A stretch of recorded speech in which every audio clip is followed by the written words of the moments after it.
Рахмат, мына Самидин каары абдан бир керемет мамлекетчилдик сезим менен айтты.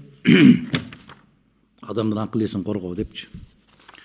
Кеп ошол акыл эсин коргоо жөнүндө кетип баратат, укугун чектөө жөнүндө эмес, акыл эсин коргоо. Себеп ошол акылы толук калыптана элек биздин балдарыбызды, бөбөктөрүбүздү ар кандай терс таасир тийгизүүчү нерселерден коргоо жөнүндө кетип баратат сөз. Бул маалымат коопсуздугу деген бардык өлкөлөрдө бар. Аябай каттуу маани беришет. Өтө каттуу көңүл бөлүшөт ушу маалымат коопсуздугуна. Маалымат коопсуздугу камсыз болбогон мамлекеттерде ар кандай чакчелекей жүрүп атканын да көрүп атабыз. Мына Египетте көрдүк, маалымат коопсуздугун сакталбаган кесепетинен 2 жолу аябай каттуу жаман төңкөрүш болду. Ошонун баары Facebook менен эле жасалган нерселер. Азыр кибер согуштар жүрүп атпайбы? Мына ушулар жөнүндө кетип баратат. Адамдын эркиндиги жөнүндө биздин Кыргыздан өткөн эркин жок.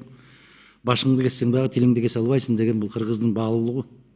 Муну сакташыбыз керек, бул каада салт.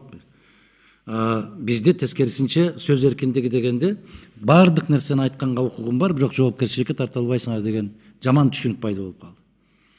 Биздин социалдык тармактарды караңыздар, тилекке каршы мамлекеттик кызматкерлер 4-5 кишинин дарегине айрыкча бир 2-3 кишинин дарегине сөз тийгизсе эле барып баса калат экенсиңер.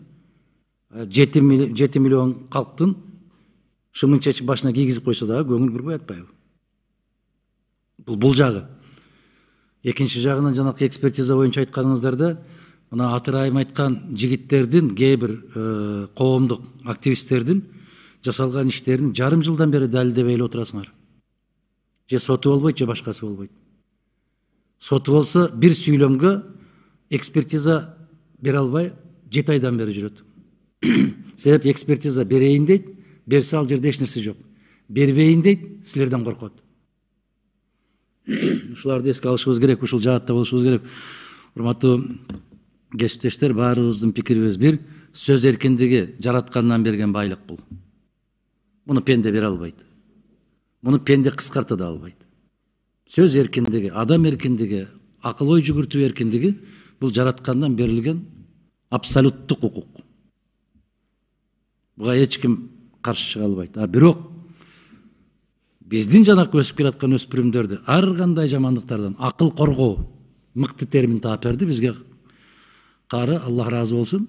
Акыл коргоо жаатында, адам касиетин коргоо жаатында чаралар колдонулушу керек. Рахмат, суроолор бар, урматтуу кесиптештер.